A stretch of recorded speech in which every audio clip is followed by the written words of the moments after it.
They broke my mom's spinal cord, they abducted her 6 times, and later they killed her. But the whole story, they told me that my mom died on a road accident. They made me not to attend the burial, or rather the funeral, because they never wanted me to know the truth. But God is always grateful. As I start this video, I just want to tell you that those are the 3 things I'll be talking about. How my mom was abducted 6 times, how her spinal cord was broken by a certain guy, and how she died. The whole process of the burial and everything. I will also tell you why I'm telling you this, but in this video I just want to be clear that I'm not going to mention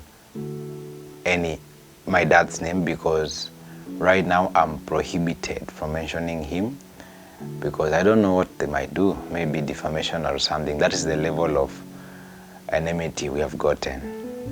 But I thank God I'm healing, and this is, I think, my day 5 since I received Christ. No, my week 5 since I received Christ, and I'm so grateful. So let me begin by when my mom died. My mom died in 2012, and by then they had separated with my dad like 5 years earlier, before 2012. That's like 2007. That is when I was 6. So my dad and my mom divorced while I was 6, and my mom died while I was 11. That's like 5 years later. So it happens that, that's tough. It happens that my mom dies, and we get this news suddenly.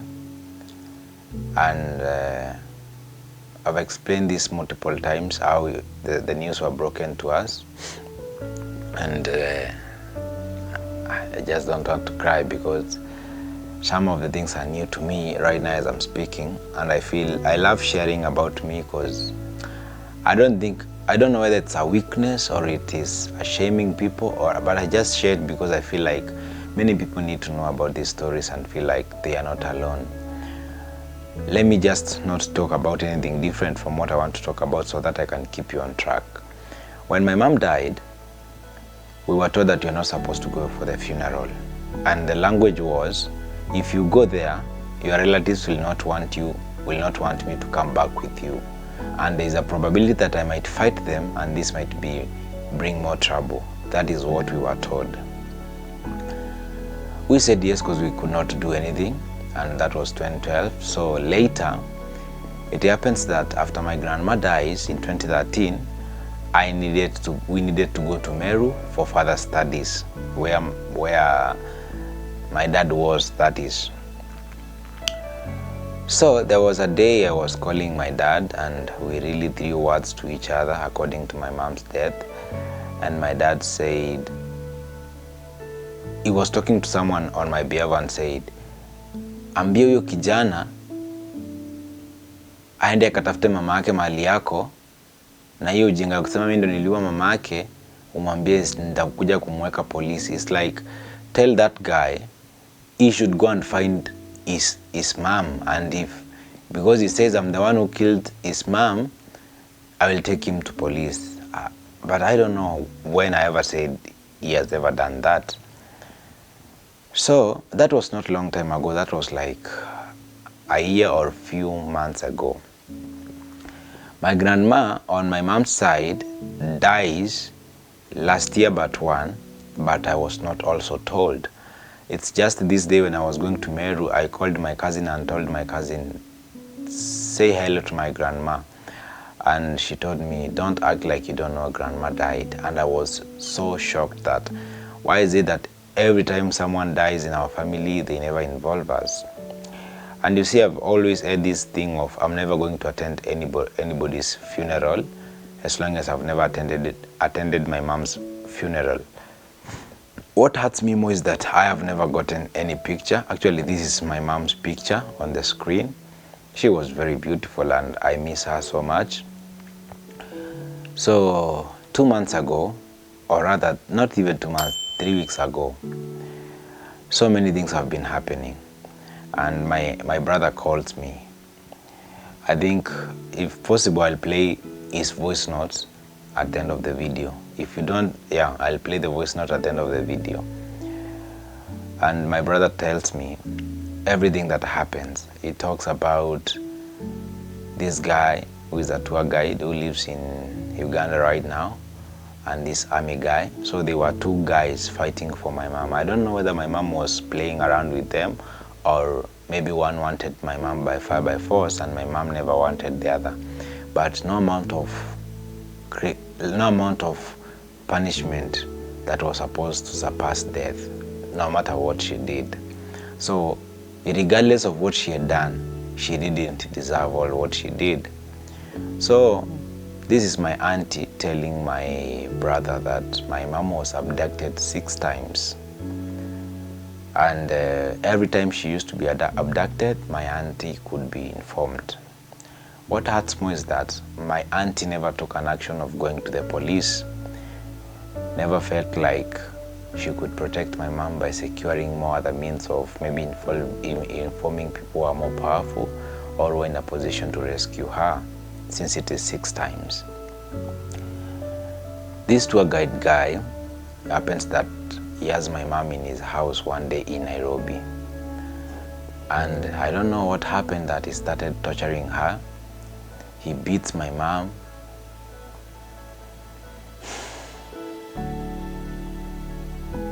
I don't want to cry. He breaks my mom's spinal cord.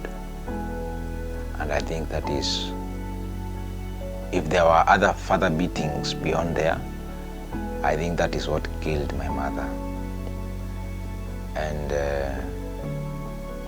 it is just a sad thing to know and wonder, why did these people had to hide all these things from me? Like, what could I have done? I was a small kid, you know.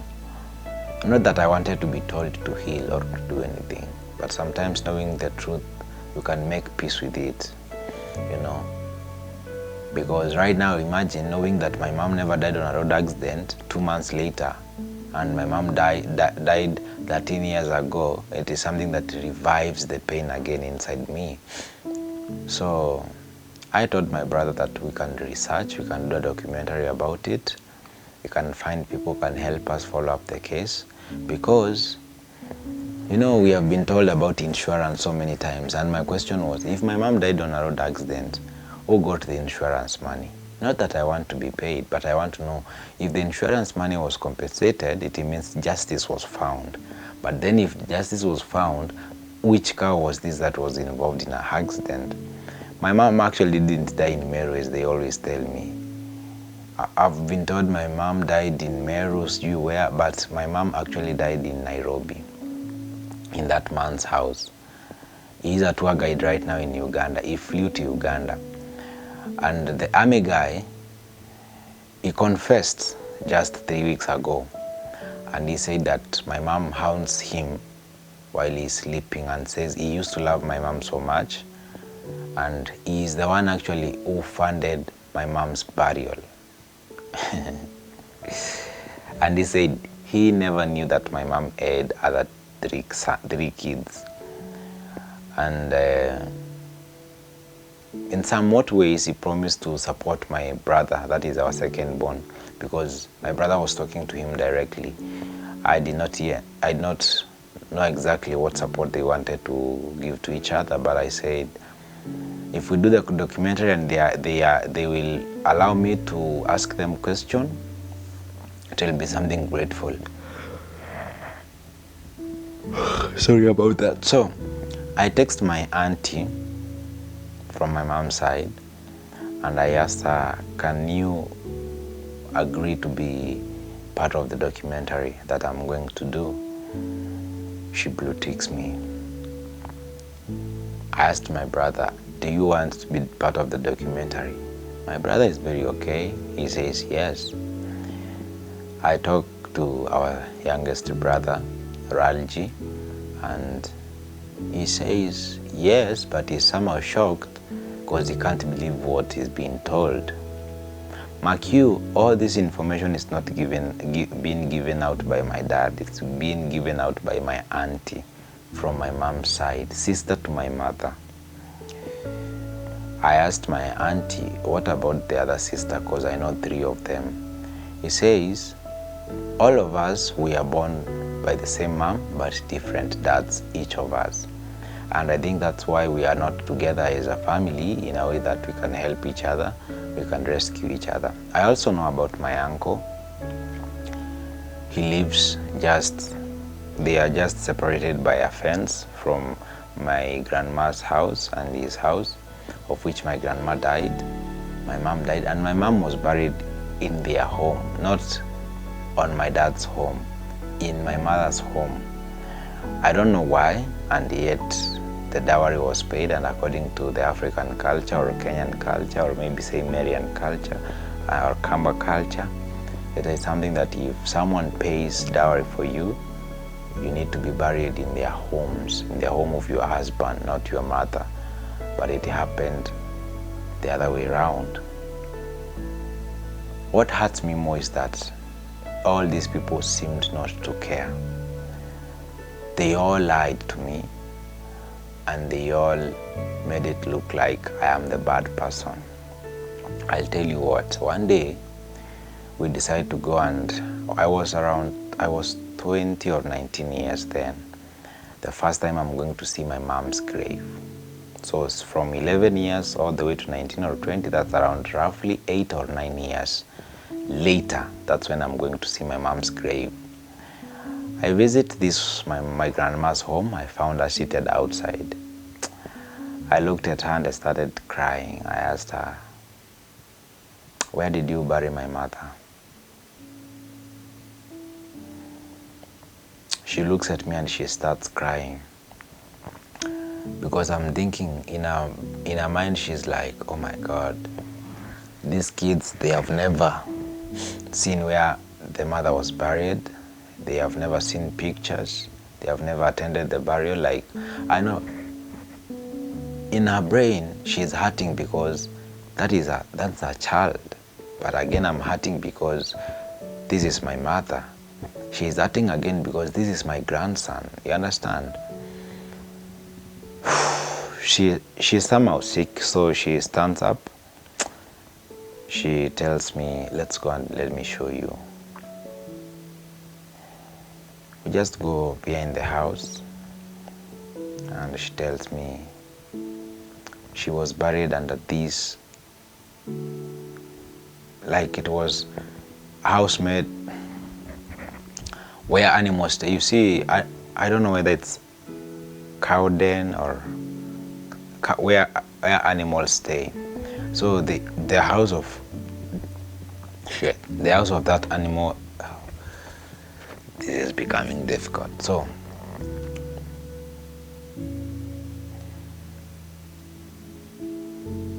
they had built some places for animals to stay on top of the grave. So as she is explaining, I'm thinking, why did they have to do that? So I just opened the gate for that place. I just destroy it, and I start putting back soil to that grave. And I remember one question I asked her, which direction did my mom face while she was being buried? And she tells me she was buried facing the sunset. I did not understand if that's how it's supposed to be. So I was just curious, like, why did you decide to bury her like that? And she has no answer. She looks at me and she starts crying. And I asked her, do you have my mom's picture, whether the burial or any other normal picture? And she goes to the house. She points a picture on the wall and says, this is your mom. She asked me, can you remember her face? I says, yes, that's my mother. We stayed for like 5 years before, or maybe 6, 7 years before they departed ways. So I can vividly remember her face. Then I just took the picture, put it in the pocket, then walk out and went away. Then the next day I'm coming to build the place, like have a wire mesh around it and everything. So they chased me away not to do that. Then I'm starting to think, or did they fake my mom's death? Because why are they not happy when I'm building this grave to be more beautiful and more standard? I started to have so many questions. Sorry. Let me see. It is, as I'm recording this video, it is 2:28 a.m. So that's why I'm yawning so much. And I'm thinking to myself, or did they fake the death, or what's going on? So later, that's when I'm coming to realize all these things that happened. And that's when I'm looking at back then when my grandma was crying, in her mind I'm like, this child doesn't even know that how his mom died. We have always lied to them that it's a road accident, but it's not. And she's like, but my grandma died before she told me what exactly happened. So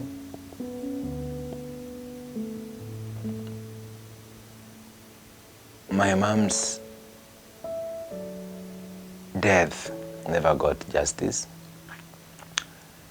And if I'm doing this video because if there is anyone who can help me follow up this situation, either a good lawyer, either a good someone who can really follow it up, or a good someone who can advise me on the matter, because maybe I'm a kid who is naive. I'm trying to find out who I am, because the most painful thing is to grow up late. When you grow up late and mature early, you are likely to be an abnormal creature, because sometimes you mature up early because of the environment and the situation or circumstances, and you grow old. Like, I don't know, but life hasn't been something that has favored me. I was telling a friend of mine, any day you want to give up, look at Rayton's life and don't give up. Because if there is someone who has really gone through a lot of things, it's me.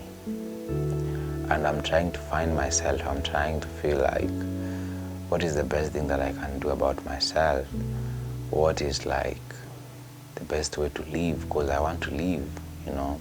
I'm tired of surviving. I'm tired of always looking for different versions in me.